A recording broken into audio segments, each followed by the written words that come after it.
या बैठका सुरू असताना शिवसेनेचे जे समन्वयक मंत्री आहेत, मग उदय सामंत साहेब आहेत, इतर सर्व भरत शेठ गोगावले असतील, सगळेच या सगळ्यांचेच या निमित्ताने मी आभार मानेन की महायुतीचे उमेदवार म्हणून आदरणीय राणे साहेबांचा सुद्धा मी आवर्जून उल्लेख करीन की त्यांनी सगळ्यांनीच आज अनिकेतभाई तटकरे यांचा उमेदवारी अर्ज महायुतीचे उमेदवार म्हणून दाखल करत असताना त्यांना आशीर्वाद दिले. मला खात्री आहे की अतिशय यशस्वीरित्या ही निवडणूक प्रक्रिया पार पडेल आणि या निमित्ताने जे या निवडणुकीतले सर्व मतदार बंधू भगिनी आहेत यांनाही, स्थानिक स्वराज्य संस्थेचे सर्व प्रतिनिधी असतात यांनाही, यांचे आम्ही जे महायुतीचे सर्व आहेत यांचेही आम्ही आभार मानतो की त्यांनी या उमेदवारीचा अर्ज दाखल करत असताना आज आम्हाला सगळ्यांनाच आणि उमेदवार म्हणून अनिकेतभाईंना आशीर्वाद आणि पाठबळ देण्यासाठी उपस्थित राहिले.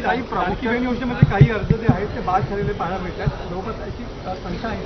अर्ज बाद झालेले नाही आहेत. खरं तर महायुतीची एक सर्वात महत्त्वाकांक्षी योजना म्हणजे मुख्यमंत्री माझी लाडकी बहीण योजना आहे. याची KYCची प्रक्रिया ही साधारणपणे गेल्या वर्षी ऑगस्ट महिन्यामध्ये सुरू झाली होती आणि त्याला पहिल्या सुरुवातीच्या ह्याच्यामध्ये जवळपास 3 महिन्याचा कालावधी देण्यात आला होता. मग वाढवून आणखीन 2 महिने दिला, आणखीन 2 महिने त्याच्यामध्ये वाढ झाली आणि असा 8-10 महिन्यांचा कालावधी हा KYCसाठी दिला होता. आणि ही KYC प्रक्रिया ही फक्त ह्या लाडकी बहीण योजनेमध्ये नाही आहे, तर ज्या राज्याच्या डायरेक्ट बँक ट्रान्सफरच्या योजना आहेत म्हणजे DBTच्या योजना आहेत, ह्या सगळ्यांमध्ये KYC प्रक्रिया केली जात असते.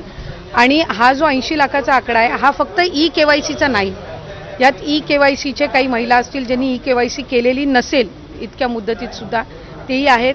काही आम्हाला गेल्या 10-10.5 महिन्यापासून आम्ही एक IT विभागाचं म्हणजे इन्कम टॅक्सचा आम्ही जो आकडा, ज्यांचं उत्पन्न 2.5 लाखापेक्षा जास्ती आहे, हा डेटा जो आहे हा आम्ही त्या ठिकाणी मागवलेला होता. त्याला साधारणपणे 10-11 महिन्याचा कालावधी गेला, तर त्या जवळपास एक 11, 11.5, 12